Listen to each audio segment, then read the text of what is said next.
함진규TV 시청자 여러분 안녕하십니까? 함진규입니다. 아직 함진규TV의 구독자가 아니신 분은 화면 아래 구독 버튼과 좋아요 꾹 눌러서 함진규TV를 응원해 주세요. 더 유익한 콘텐츠로 여러분께 보답하도록 노력하겠습니다. 지난해인 2022년 11월 오픈 AI라는 회사가 인공지능 챗봇인 챗GPT를 출시해 전 세계적으로 큰 반향을 불러일으켰습니다. 챗봇은 대화형 인공지능의 한 형태입니다. 우리가 카톡을 통해 메시지로 대화하듯이 인공지능 대화창에 메시지를 보내면 인공지능이 인간과 똑같이 답변 메시지를 보내오는 방식입니다. 인공지능과 텍스트, 즉 글로서 대화하는 형태라서 채팅봇이라고 하는 것이죠. 챗 GPT의 출시가 가는 의미는 이미 70여 년의 역사를 가지고 있는 인공지능의 연구와 발달사에서 처음으로 가장 최신의 인공지능 연구 결과를 일반인에게 서비스 형태로 공개했다는 점입니다. 인공지능을 한마디로 정의한다면 기계가 인간의 사고 기능을 수행할 수 있는 능력입니다. 인간과 기계는 생산성을 높이는 환상적인 조합입니다. 기계가 없었다면 우리 인류의 문명은 예나 지금이나 별반 다를 바 없었을 것입니다. 농업을 혁신시킨 바퀴부터 복잡한 건설 프로젝트를 유지하는 나사, 오늘날의 로봇 기반 생산 라인까지 기계가 지금 우리가 누리는 윤택한 삶을 가능하게 만들었습니다. 우리 인간은 호기심과 두려움이라는 두 가지 상반된 감정을 가지고 기계를 바라봅니다. 기계의 발전은 인간이 기계에 대한 두려움을 극복하고 호기심을 쫓아가는 과정이라고 해도 괜찮을 싶습니다. 이러한 호기심은 과학적 상상력을 현실로 구현하는 데 도움을 주었습니다. 영국의 천재 수학자인 앨런 튜링과 같은 20세기 이론가들은 기계가 인간보다 빠르게 작업을 수행할 수 있는 미래를 상상했습니다. 그 후로 튜링 자신과 다른 연구자들의 노력으로 이것이 현실이 되었습니다. 개인용 컴퓨터는 1980년대를 지나며 급격하게 발전하면서 보편화됐습니다. 이제는 컴퓨터가 여러 가지 스마트 기기로 발전하면서 어떤 특별한 용도로만 사용되는 것이 아니라 우리 생활과 문화의 일부가 됐습니다. 앞서 말한 것처럼 인공지능에 대한 아이디어는 수십 년의 역사를 가지고 있습니다. 최초의 출발은 앨런 튜링이 제시한 튜링 테스트라고 보고 있습니다. 1950년대 일인데요.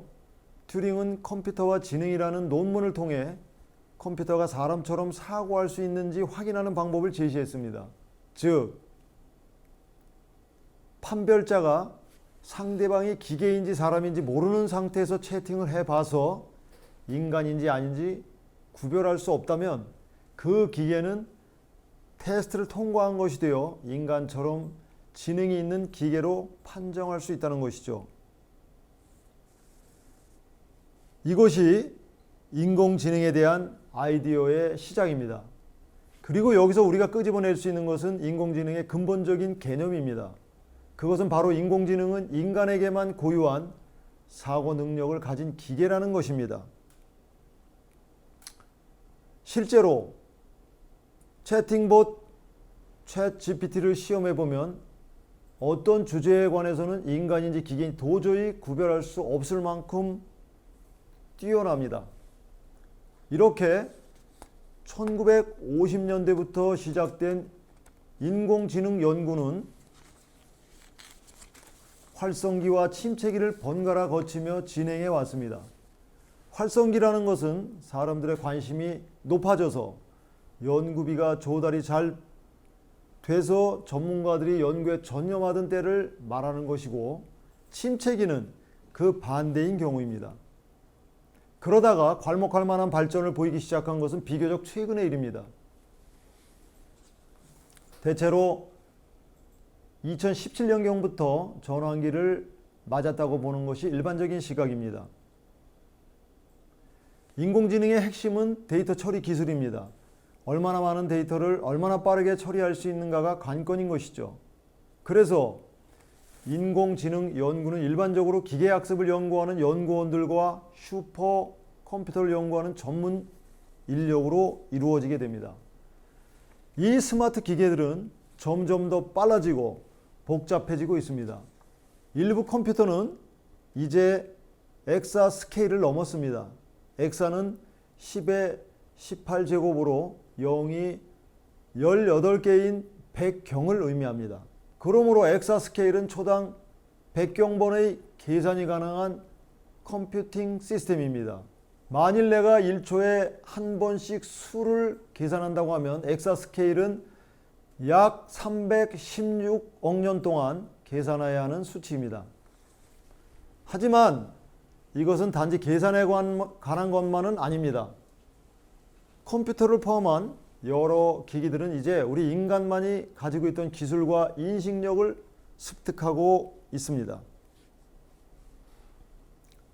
인공지능은 인간의 고유한 사고 능력이라고 할 수 있는 인식, 추론, 학습, 환경과의 상호작용, 문제 해결 및 창의성 발휘 등과 같은 인지 기능을 수행할 수 있는 기계의 능력을 의미합니다. 여기에는 인간의 두뇌 활동과 유사한 방식으로 작동하는 컴퓨터 프로그램과 시스템이 포함됩니다. 우리가 인식을 하든 못하든 AI는 이미 우리의 일상생활에서 널리 사용되고 있습니다. 몇 가지 예를 들어볼까요? 우리는 대부분 네이버 메일이나 다음 메일, 구글 메일과 같은 웹메일을 사용하고 있습니다. 메일함에 보면 스팸 메일함이 있는데 우리가 받는 메일을 분류하지 않아도 자동으로 들어오는 메일이 분류돼 스팸으로 의심되는 것들은 스팸 메일함으로 보내집니다. 물론 스팸 메일이 아닌데도 스팸 메일함으로 보내서 사용자를 당하게 만들 때도 있긴 하지만 이 일을 누가 하는 걸까요? 바로 인공지능입니다. 유튜브를 보다 보면 어느 때부터는 이상하게 내가 즐겨보는 분야의 영상들이 내 유튜브 페이지에 올라옵니다. 우연일까요? 아닙니다. 바로 유튜브 AI인 유튜브 봇이 나에게 알맞는 영상을 추천해 주는 것입니다. 지니야, 시리야 부르며 우리가 TV를 켜고 채널을 선택하고 전화를 걸도록 시키는 것도 다 인공지능한테 시키는 것이죠. 이처럼 우리 삶을 파고드는 AI는 적용 범위가 거의 무한대입니다. 우리는 음성 비서와 같은 음성 인식 기술을 통해 지니야, 시리야를 부르며 인공지능과 상호작용할 수 있습니다. 또한 자율주행 자동차, 언어 번역, 의료 진단, 금융 예측, 영화 추천과 같은 다양한 응용 분야에서 인공지능은 혁신적으로 역할을 수행하고 있습니다. 인공지능은 주로 머신러닝과 딥러닝이라는 분야에서 발전하고 있습니다. 머신러닝은 기계가 데이터를 학습하고 패턴을 인식하여 자동으로 결정을 내리고 예측을 수행하는 알고리즘을 개발하는 분야입니다. 딥러닝은 인간의 뇌 신경망을 모방한 인공신경망을 사용하여 복잡한 문제를 해결하고 데이터에서 의미 있는 정보를 추출하는 능력을 갖춘 인공지능 모델을 구축하는 기술입니다. 글로벌 시장 조사 기관인 맥킨지는 기계학습과 딥러닝이 어떻게 사용되고 있는지 알아보기 위해 19개의 산업과 9개의 비즈니스로부터 400여 가지 활용 사례를 수집해 분석했습니다. 그 결과 거의 모든 산업이 기계학습과 딥러닝을 활용해 이점을 얻고 있었습니다. 그 가운데 몇 가지만 살펴보겠습니다. 첫째는 예측, 유지, 보수입니다. 유지, 보수가 필요한 부분을 미리 예측해서 수행하는 것은 모든 산업, 모든 비즈니스의 중요한 부분입니다. 말하자면 장비가 고장나기를 기다리지 않고 유지, 보수가 필요한 시점을 미리 예측해서 선제적으로 정비함으로써 장비의 고장으로 인한 공장이나 시스템 가동 중단을 예방하고 운영 비용을 줄일 수 있습니다. 기계학습과 딥러닝은 다양한 형태의 대용량 데이터를 분석할 수 있는 능력을 갖추고 있기 때문에 예측, 유지, 보수의 정확성을 높일 수 있습니다.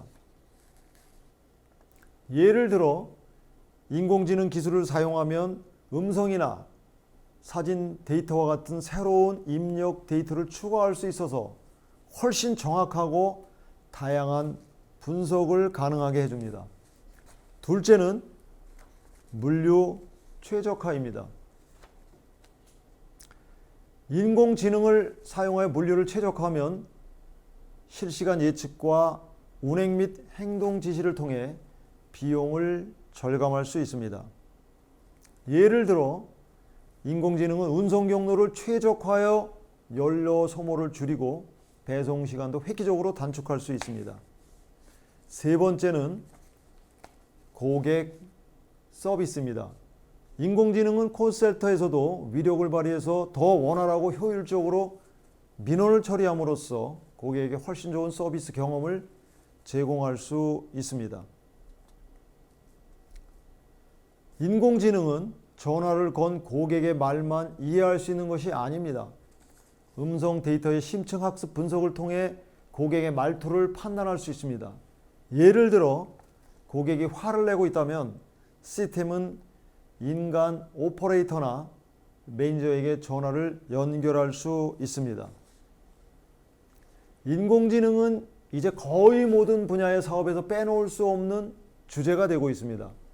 이미 저만치 앞서가는 기업들도 있습니다. 조사 결과에 따르면 2017년 이후 2022년 말까지 인공지능 모델의 채용은 2배 이상 증가했으며 투자도 꾸준히 증가하고 있습니다.